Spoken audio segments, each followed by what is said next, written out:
ദൈവതിരുനാമത്തിന് മഹത്വമുണ്ടായിരിക്കട്ടെ. സമർപ്പണത്തിൻ്റെയും സ്നേഹത്തിൻ്റെയും അനുരഞ്ജനത്തിൻ്റെയും കാലങ്ങളാണ് പരിശുദ്ധ നോമ്പ്. അർത്ഥം, ദൈവസ്നേഹത്തിൽ നാം സ്വയം കഷ്ടം സഹിക്കുന്ന ത്യാഗം. ഈ വലിയ നോമ്പിൽ ഒരുമിച്ച് ദൈവവചനം ധ്യാനിപ്പാൻ തക്കവണ്ണം സർവശക്തൻ ഇടയാക്കിയതിൽ സ്തോത്രം ചെയ്യുന്നു. ഇന്നത്തേക്കുള്ള ധ്യാനത്തിനായി നിശ്ചയിച്ചിരിക്കുന്ന വേദഭാഗം യോശുവ 1-ാം അധ്യായം 9-ാം വാക്യം. നിന്റെ ദൈവമായ യഹോവ നീ പോകുന്നിടത്തൊക്കെയും നിന്നോടുകൂടെ ഉള്ളതുകൊണ്ട് ഉറപ്പും ധൈര്യവുമുള്ളവനായിരിക്കാം. ഭയപ്പെടരുത്, ഭ്രമിക്കുകയും അരുത് എന്ന് ഞാൻ നിന്നോട് കൽപ്പിച്ചുവല്ലോ. ഏതൊരു വ്യക്തിയുടെയും അനുദിന ജീവിതത്തിൽ ബോധപൂർവമോ അബോധപൂർവമോ ആയ നന്മകളും തിന്മകളും നാം അനുഭവിക്കുന്നു. അതേസമയം തന്നെ ഭാവിയെക്കുറിച്ച്, കുടുംബത്തെക്കുറിച്ച് ഭയവും ദുഃഖവും തോന്നുന്ന സമയങ്ങളുമുണ്ട്. എന്നാൽ പ്രയാസങ്ങൾക്കിടയിലും ശക്തരും ധൈര്യശാലികളുമായിരിക്കുവാൻ കർത്താവ് നമ്മെ ഉപദേശിക്കുന്നു. യോശുവ 1-ാം അധ്യായം 9-ാം വാക്യത്തിൽ നമ്മെ ഓർമ്മിപ്പിക്കുന്നതും അതുതന്നെയാണ്. വിശ്വാസത്തോടും ആത്മവിശ്വാസത്തോടും പ്രയാസകരമായ കാര്യങ്ങളെ നേരിടുവാൻ നമ്മെ പ്രാപ്തരാക്കുന്നു. വചനത്തിലേക്ക് വരുമ്പോൾ ഇസ്രായേൽ മക്കൾ 40 വർഷമായി മരുഭൂമിയിൽ അലഞ്ഞു നടന്നിരുന്നു. അവരെ വാഗ്ദത്ത ദേശത്തേക്ക് നയിക്കേണ്ടത് യോശുവയുടെ ഉത്തരവാദിത്വമായിരുന്നു. നിലവിലുള്ള നിവാസികളിൽ നിന്ന് ഭൂമി കൈവശപ്പെടുത്തുകയും യുദ്ധം ചെയ്യുകയും യുദ്ധങ്ങൾ നയിക്കുകയും ഒരു വലിയ കൂട്ടം ആളുകൾക്ക് ആത്മീയ നേതൃത്വം നൽകുകയും ചെയ്യുക എന്നതായിരുന്നു യോശുവയുടെ ദൗത്യം. ദൈവം യോശുവയ്ക്ക് ഭാരിച്ച ഉത്തരവാദിത്വം നൽകിയപ്പോഴും അതിൽ തളർന്നു പോകാതെ ധൈര്യവാനായിരിക്കാനാണ് കർത്താവ് യോശുവയ്ക്ക് ഈ പ്രചോദന വാക്കുകൾ നൽകിയത്. നല്ലൊരു ജീവിതം നയിക്കുവാനും നമ്മുടെ സ്വന്തം വെല്ലുവിളികളെ മറികടക്കുവാനും ശ്രമിക്കുമ്പോൾ ആശ്വാസകരമായ വാക്കുകൾ നമുക്കെല്ലാവർക്കും പ്രചോദനമുളവാക്കുന്നു. വെല്ലുവിളികളെ തരണം ചെയ്യുമ്പോൾ എന്തെല്ലാം ശ്രദ്ധിക്കണം എന്നതാണ് ഞാൻ ഈ വേദഭാഗത്തിലൂടെ പറയുവാൻ ആഗ്രഹിക്കുന്നത്. ഒന്നാമതായി, ശക്തനായിരിക്കുക. ശക്തനായിരിക്കുക എന്നതിൻ്റെ അർത്ഥം എന്താണ്?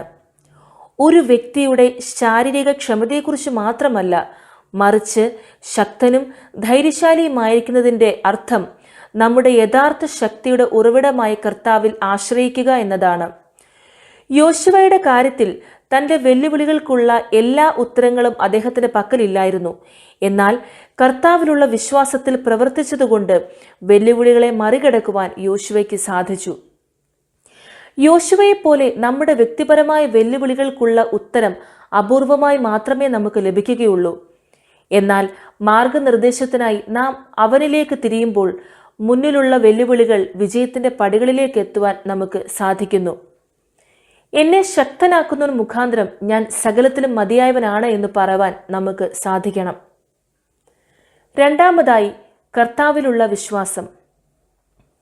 ശക്തിയുടെ യഥാർത്ഥ ഉറവിടം കർത്താവായ യേശുവിലുള്ള അചഞ്ചലമായ വിശ്വാസമായിരിക്കണം.